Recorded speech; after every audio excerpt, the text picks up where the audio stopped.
Hey guys, David and Roz here from Pilates & Co. We got some feedback from our online members about how do they get stronger through planks and pikes and wrists. So we're just going to hopefully quickly, but take you through a few little of those. So we're going to start off, Roz, with a little warm up we can do for wrists and shoulders just to get started. So talk us through it, Roz. So just clenching those hands, kind of in a prayer position, but wrapping those fingers around the hands, and we're just doing figure eights.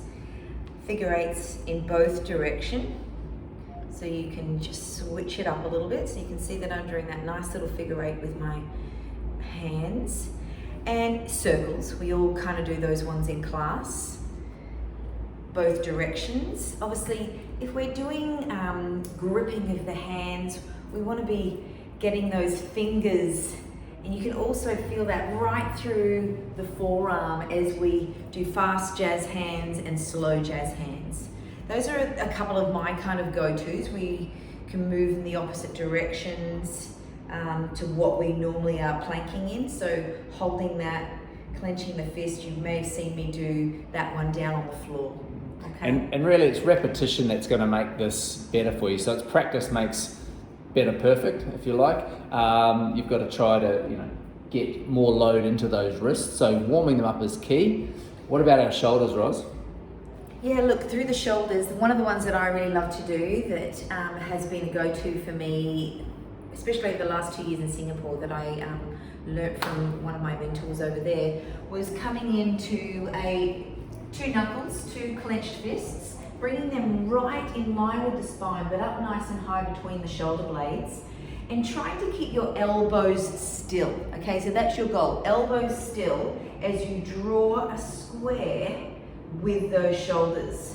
So I'm coming up, back, down, and forward. So I can feel one of my shoulders a little tight today.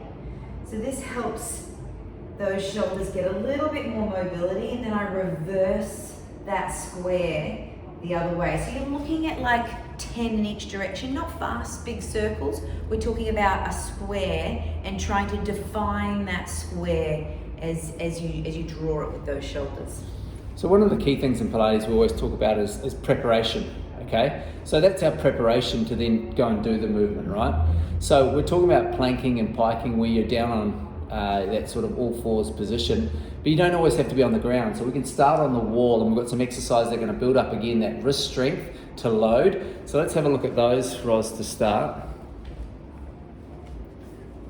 Yeah, we kind of talk about doing a push-up on the wall as one of those first progressions for a push-up, isn't it? Or on a fence. Sometimes see people do that. So it's an easier progression than being down parallel to the floor. So when I'm in my plank position, I'm zipping up my thighs, and I've lifted up into the ball of my foot. So we call that a relevate position of the feet.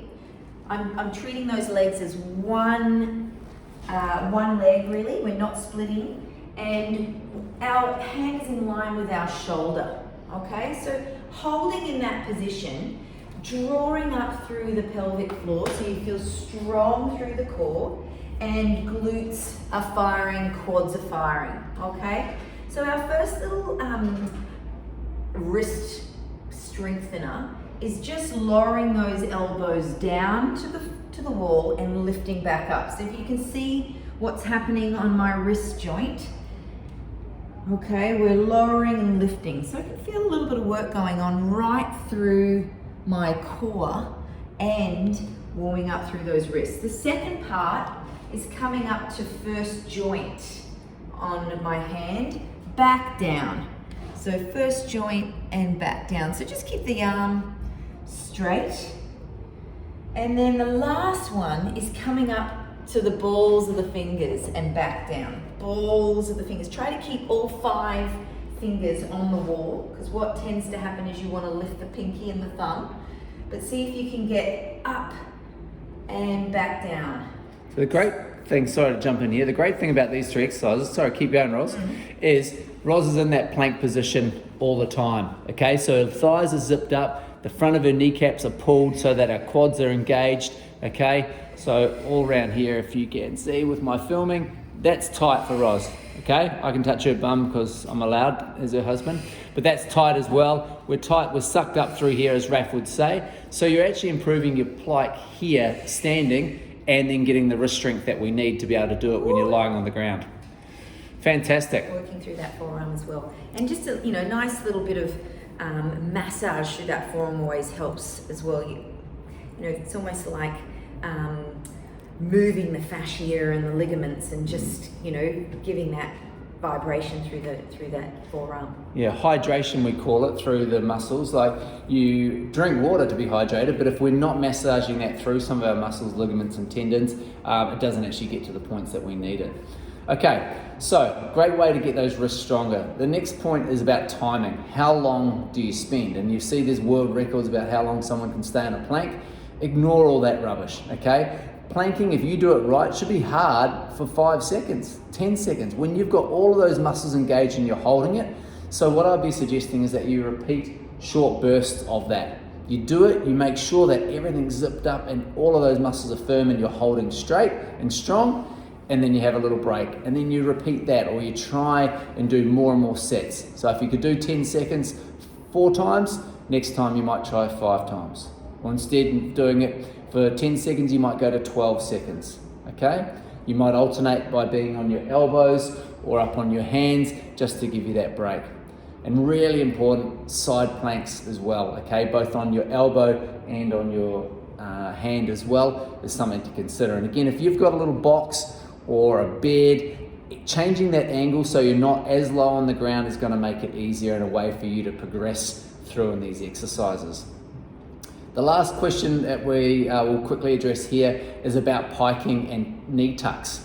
So the challenge with that is obviously you're getting movement through, and again, it's just really practice, okay? So I know we talked about using like little carpet sliders or a sleeve or a free form board, something that's going to slide on a tile or on carpet for you is a good way to practice that. The other great way, and I'll get you, Roz, if you can just jump down into a pike position for us, is just going to be a walking pike, okay? So if Roz walks her hands back towards her feet here and then back out again, she doesn't even need a little slider. She can just be in that position, going from her plank, everything buttoned on, walking up, okay? Which is hard work on those hands, but again, we've got to get stronger somehow, so you got to practice it. And maybe only you do a couple, drop to your knees, have a little breather, shake the hands out, and you're done, okay? So it's a great way to get into that pike position. If you can then slide, again, start off with small reps and go from there. It is a hard exercise, it's a full body exercise to do.